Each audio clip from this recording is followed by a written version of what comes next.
ڈیر اسماعیل خان کے ساتھ زیادتی ہوئی ہے کہ پاکستان تحریک انصاف کے اپنے اختلافات ہیں، لیکن اس کی سزا ڈیر اسماعیل خان کو نہیں دینی چاہیے۔ اگر کسی کو معلوم ہے تو مجرمانہ خاموشی ہے، چاہے کوئی مولانا برادران ہو، علی برادران ہو، میاں خیل برادران، کنڈی برادران ہو، مخدوم برادران، تمام اس کے اندر مجرمانہ خاموشی سب نے اختیار کی ہوئی ہے۔ یعنی وہ لوگ بھی پھر باہر جاتے ہیں، اینٹی کرپشن کا عملہ بھی، چاہے پیشی ہو، بی بی اے ہو، جو بھی معاملات ہوں، وہ بھی باہر جاتے ہیں۔ یہ خزانے کے اوپر بوجھ ہے۔ پنجاب سے جو ہمارا آٹھ آتا تھا نا جی جی، تو اس پہ نامعلوم وجوہات کی بنا پر پابندی عائد کر دی گئی ہے۔ مہنگائی بھی عروج پر پہنچ گئی ہے۔ تو وہ دکھا رہے تھے افغانستان کے آٹے کی 1400 روپے میں 40 کے جی کا بتا رہے تھے وہ، یعنی افغانستان دے کے پاکستان دے دیا کہ پاکستان تحریک انصاف دو بنا لے گروپ، ایک اڈیالہ کی سائڈ پہ کام کرتے رہے گی، فوریز سر پہ ہے، مہنگائی بھی ہے، پیٹرول آپ کے سامنے ہے، عوام بیچاری کہاں جائے؟ کہ اپنے ضلع کے لوگوں کو ریلیف دینے کے لیے آپ کے پاس یہ اختیار ہے کہ آپ ضلع بندی کر سکتے ہیں، اور عوام کو کچھ نہیں چاہیے 28ویں ترمیم ہو، 29ویں ترمیم ہو، یا سپریم کورٹ دو بن جائیں، یا کون سی پالیسی، ان کو صرف چاہیے روٹی دال، جو ان کا بنیادی جو حق ہے۔ چیز ان کو صرف وہ چیز چاہیے، ان کو کسی چیز سے سروکار نہیں، کسی کی بھی حکومت ہو، پی ٹی آئی کا انقلاب ہو، نون لیگ کا انقلاب ہو، پیپلز پارٹی کا انقلاب، ان کو کچھ نہیں چاہیے۔ غریب آدمی کو چاہیے 2 وقت کی روٹی۔ السلام علیکم ناظرین، میں ہوں زبیر شاہین اور میں ہوں سید اطہر شاہ۔ مختلف آج کے ایشو ہیں جس کے اوپر بات کریں گے شاہ صاحب۔ اگر بات کی جائے ڈیر اسماعیل خان میں، ایک جو بڑا مسئلہ ہے، ڈیر اسماعیل خان کے ساتھ زیادتی ہوئی ہے، گو کہ پاکستان تحریک انصاف کے اپنے اختلافات ہیں، لیکن اس کی سزا ڈیر اسماعیل خان کو نہیں دینی چاہیے۔ جو اینٹی کرپشن کورٹ تھی ڈیر اسماعیل خان سے دوسرے ضلع میں، اس کے اوپر بھی بات کریں گے۔ اب مہنگائی کے اوپر بھی جو صورتحال ہے، آٹا ہے، چینی ہے، دال ہے، بہت سی چیزیں ہیں شاہ صاحب، قربانی کے بھی مسائل ہیں، تو کہاں سے آغاز کریں آج کے پروگرام کا؟ سب سے پہلے تو آپ اینٹی کرپشن کورٹ سے ہی آغاز کر لیں، چونکہ یہ لوگوں کے علم میں نہیں ہے۔ اس وقت بڑی مشکلات پیش آتی ہیں، خصوصاً اینٹی کرپشن جو محکمہ ہے ان کے اہلکاروں کو مشکلات پیش آ رہی ہیں، خصوصاً ملزمان کے حوالے سے۔ پھر اب میرے خیال میں بنو شفٹ ہو گئی ہے ان بنو کی، ہے، کوہاٹ ہے، مختلف علاقوں میں یعنی جاتے ہیں، جہاں بھی کیمپ کورٹ ان کی قائم ہو تو جاتے ہیں۔ تو بات اسی طرح جیسے شاہ صاحب نے کہا تکلیف ہوتی ہے۔ بدقسمتی ہے، ڈیر اسماعیل خان ایک ریجن ہے اور ہیڈ کوارٹر ڈیر اسماعیل خان ہے ریجن کا، اور تقریباً آج 9 ماہ ہو چکے ہیں، کسی کو معلوم ہی نہیں ہے۔ اگر کسی کو معلوم ہے تو مجرمانہ خاموشی ہے، چاہے کوئی مولانا برادران ہو، علی برادران ہو، میاں خیل برادران، کنڈی برادران ہو، مخدوم برادران، تمام اس کے اندر مجرمانہ خاموشی سب نے اختیار کی ہوئی ہے۔ جہاں سرکار کو نقصان ہوتا ہے، سائل کو، عوام کو، ملزمان کو، وہاں سرکاری خزانے کے اوپر بھی بوجھ آ رہا ہے۔ 9 مہینے ہو چکے ڈیر اسماعیل خان میں کورٹ نہیں ہے۔ اینٹی کرپشن کی جو انکوائری ہے وہ جو عام تھانے سے کچھ ہٹ کر وہ چیزیں ہوتی ہیں۔ اگر اینٹی کرپشن میں کسی بھی محکمے کے خلاف اگر کوئی بھی کمپلینٹ ہوتی ہے تو اس کے ایک اپنے ایس او پیز ہوتے ہیں، نوٹس کرتے ہیں، ریمائنڈر ہوتا ہے، یعنی مختصر یہ اس کے بعد اگر کوئی بھی پیش نہیں ہوتا تو پھر عدالت سے استغاثہ عدالت میں دائر کیا جاتا ہے۔ اب کئی ایسی چیزیں ہیں آپ کو پتہ ہے جو ہمارا سسٹم ہے، نہیں بھی آتے لوگ اینٹی کرپشن میں بلاتے بھی ہیں، یہ وہ یعنی وہ لوگ بھی پھر باہر جاتے ہیں، اینٹی کرپشن کا عملہ بھی، چاہے پیشی ہو، بی بی اے ہو، جو بھی معاملات ہوں، وہ بھی باہر جاتے ہیں۔ یہ خزانے کے اوپر بوجھ ہے۔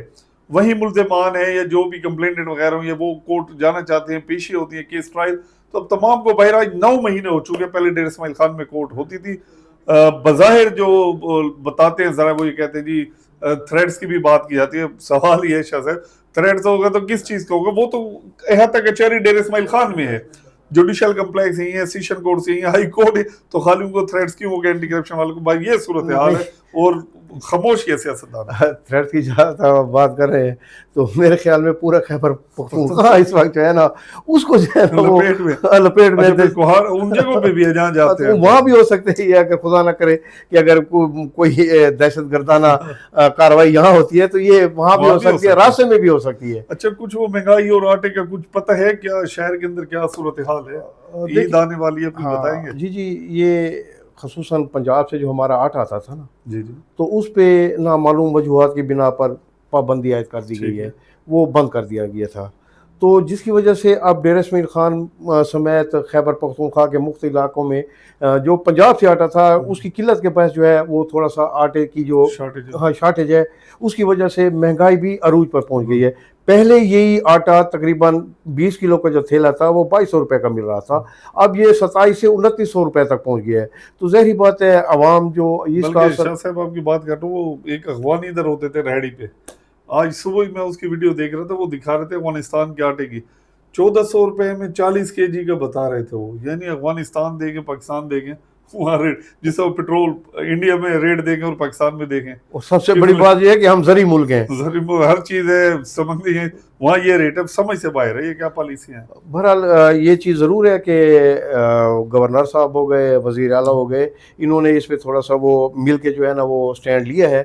اور وزیر اعظم اعلیٰ کی کون سے خیبر پختونخوا جو موجودہ وزیر اعلیٰ، موجودہ وزیر اعلیٰ ہو گئے، تو یہ لگ رہا ہے کہ گورنر ہاں، فیصل کریم خانکنڈی ہو گئے، موجودہ وزیر اعلیٰ ہو گئے سہیل افریدی صاحب ہو گئے، انہوں نے مل کر ایک پریس کانفرنس بھی کی ہے اور یہ پریس کانفرنس میں اس ایشو کو بھی اٹھایا ہے.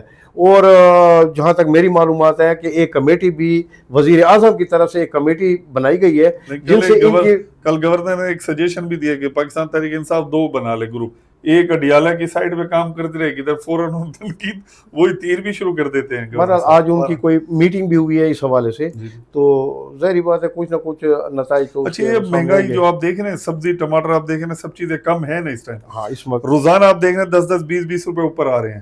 اب عید آنے والی ہے، جو سبزیوں کی میرے خیال ہماری ڈسٹرکٹ انتظامیہ ڈی سی صاحب بھی ٹرانسفر ہو چکے ہیں، 1-2 دن ہیں وہ، پھر شاید چلے جائیں نئے ڈی سی صاحب. اے سی صاحب بھی یہاں پر موجود ہیں اور دیگر ایڈمنسٹریشن بھی ہے. تو یہ مصنوعی قلت اب جان کر جو سبزی منڈی ہے نا شاہ صاحب، وہاں پر مال اسی طرح آتا ہے، ریٹ وہی ہوتے ہیں، لوگوں کو غلط گائیڈ کیا جاتا ہے کہ پیچھے منڈی سے مہنگا لائے ہیں. منڈی والے مہنگا کرتے ہیں، جان کر کرتے ہیں، شارٹیج کرتے ہیں، اسٹاک کرتے ہیں تاکہ شہر کے اندر مارکیٹ میں وہ چیزیں کم ہو، اس کے ریٹ وہ بڑھا سکے. اس کو مصنوعی مہنگائی کہا جاتا ہے. بالکل. اور یہ سر پہ مہنگائی بھی ہے، پیٹرول آپ کے سامنے ہے، عوام بیچاری کہاں جائے.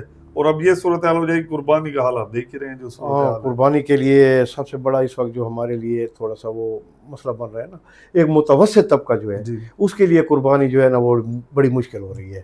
تو میں نے اس دن اے سی صاحب جو ہے وہ وزٹ پہ گئے تھے منڈی مویشیوں میں، تو میں نے وہاں یہ تجویز پیش کی تھی کہ میں نے کہا سر کہ اگر قربانی کے جانور جو ہیں بیرون اضلاع جو جاتی ہیں ان کی روک تھام کے لیے اگر آپ پابندی عائد کر دیں، ضلع بندی کر دیں، تو اس سے جو ہے نا بڑا فرق پڑے گا. اس پہ تو ہم نے کافی پوسٹیں بھی چلائی ہاں ہیں، پوسٹیں بھی چلیں، لیکن وہاں مجھے اے سی صاحب نے جو بات کی تھی میں وہ بھی آپ کو بتا دوں. انہوں نے یہ کہا تھا کہ آئین و قانون میں اس پابندی کا کوئی ایسا ذکر نہیں ہے.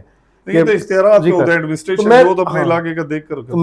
نے بھی انہیں یہی کہا تھا کہ میں نے کہا سر آپ ضلع بندی اس حوالے سے بھی آپ وہ کر سکتے ہیں کہ اپنے ضلع کے لوگوں کو ریلیف دینے کے لیے آپ کے پاس یہ اختیار ہے کہ آپ ضلع بندی کر سکتے ہیں. بالکل. تو ظاہری بات ہے اگر انتظامیہ چاہے اور ضلع بندی ہو جائے، کرنا چاہے بہت کچھ کر سکتی ہے. باقی جاتے جاتے ہم یہ کہیں گے کہ جو عام لوگ ہیں نا شاہ صاحب، عام نے تو پھر بھی تھوڑا پردہ رکھا، متوسط طبقہ، متوسط کو چھوڑیں. غربت کی سطح لکیر سے بالکل ہی ضیاء خان کی جو اکثریت تمام ہے وہ اس سے نیچے ہے، کوئی شک نہیں ہے. اور عوام کو کچھ نہیں چاہیے. 28ویں ترمیم ہو، 29ویں ترمیم ہو، یا سپریم کورٹ 2 بن جائیں، یا کون سی پالیسی، ان کو صرف چاہیے روٹی دال، جو ان کا بنیادی جو چیز ان کو صرف وہ چیز چاہیے. ان کو کسی چیز سے سروکار نہیں. کسی کی بھی حکومت ہو، پی ٹی آئی کا انقلاب ہو، نون لیگ کا انقلاب ہو، پیپلز پارٹی کا انقلاب، ان کو کچھ نہیں چاہیے. غریب آدمی کو چاہیے 2 وقت کی روٹی اور دودھ دہی جو اشیاء خوردنوش ہوتی ہیں ان کے ریٹ کم ہو، جس سے وہ زندگی گزار رہے ہیں. اس مہنگائی سے اتنا تو حکومت نے بیڑا غرق کر دیا ہے پاکستانی عوام کا، وہ اپنے بچوں کو تعلیم و تربیت نہیں دلا سکتے.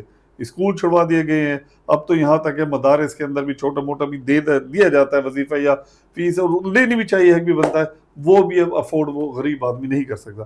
تو بڑا ہی نقصان مہنگائی کا یہ حال ہے. زبیر بھائی آج میں ایک ویڈیو کلپ دیکھ رہا تھا، تو ایک ظاہری بات ہے جس نے بھی یہ بنایا ہے، مجھے بس دیکھ کے میں یقین کریں کہ میری آنکھوں سے آنسو ٹپک پڑے ہیں کہ وہ اس نے سرخ مرچیں نہیں ہوتی، سرخ مرچیں ایک چھوٹے سے پیالے میں ڈالی ہیں، 2-3 خشک روٹیاں تھی اس کے، اور اس میں اس نے پانی ڈالا ہے اس کو، ہاں، اور نمک ڈال کے اس کو ہلایا ہے، اور بچے اور وہ ماں اور بزرگ وہ یہ کھا رہے تھے. یقین کریں کہ مجھ سے دیکھا نہیں جا رہا. کیا کر سکتے ہیں آپ؟ مسائل بھی بہت ہیں، دردناک کہانیاں ہیں. تو مزید آگے اس کے اوپر شاید ہمارے جیسا کہتے ہیں نا زبان ہے وہ آگے ساتھ بھی نہ دے. اس کے ساتھ اجازت دیجیے. اللہ حافظ.